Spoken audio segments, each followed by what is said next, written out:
Hello and welcome to infinity learning academy.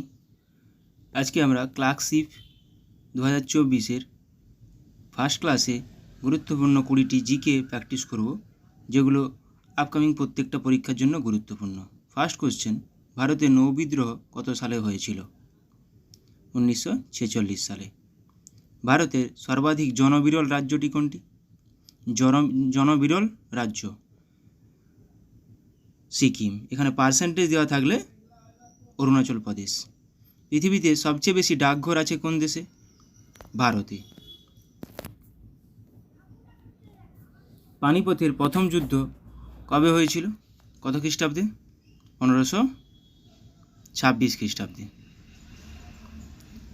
পুরীর জগন্নাথ মন্দিরটি কে নির্মাণ করেছেন? রাজা অনন্ত বর্মন। ইনসুলিনের অভাবে যে রোগ হয় তা হলো? ইনসুলিনের অভাবে রোগটি হয় ডায়াবেটিস। অমৃতসরের স্বর্ণ মন্দিরটি কে নির্মাণ করেছেন? অমৃতসরের স্বর্ণ মন্দিরটি নির্মাণ করেছেন গুরু রামদাস। বাংলার প্রথম স্বাধীন নবাব কে ছিলেন? বাংলার প্রথম স্বাধীন নবাব ছিলেন মুর্শিদ কুলি খাঁ। ট্রাকিয়া কার শাসঙ্গ? ফড়িং, চিংড়ি, কেঁচো না আরশোলা? ট্রাকিয়া কার শাসঙ্গ?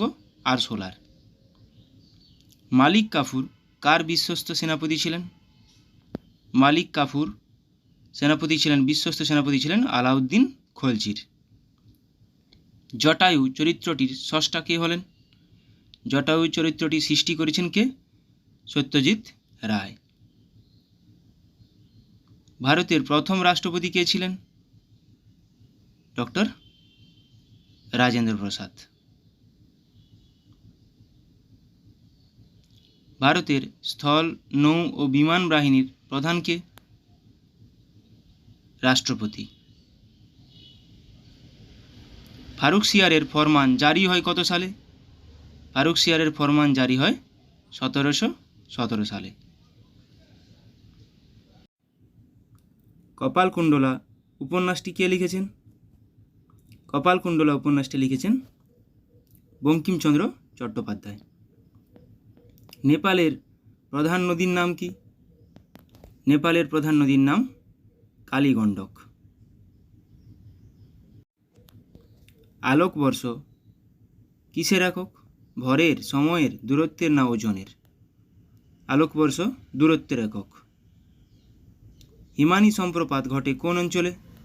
হিমানী সম্প্রপাত ঘটে পার্বত্য অঞ্চলে। ভারতের সবচেয়ে পরিচ্ছন্নতম শহর হিসেবে ঘোষিত হলো কোন শহর? ইন্দোর। ভারতের দীর্ঘমেয়াদী রাষ্ট্রপতি কে ছিলেন? সবচেয়ে বেশি বছর ধরে রাষ্ট্রপতি ছিলেন ডক্টর রাজেন্দ্র প্রসাদ। পাল বংশের প্রতিষ্ঠাতা কে?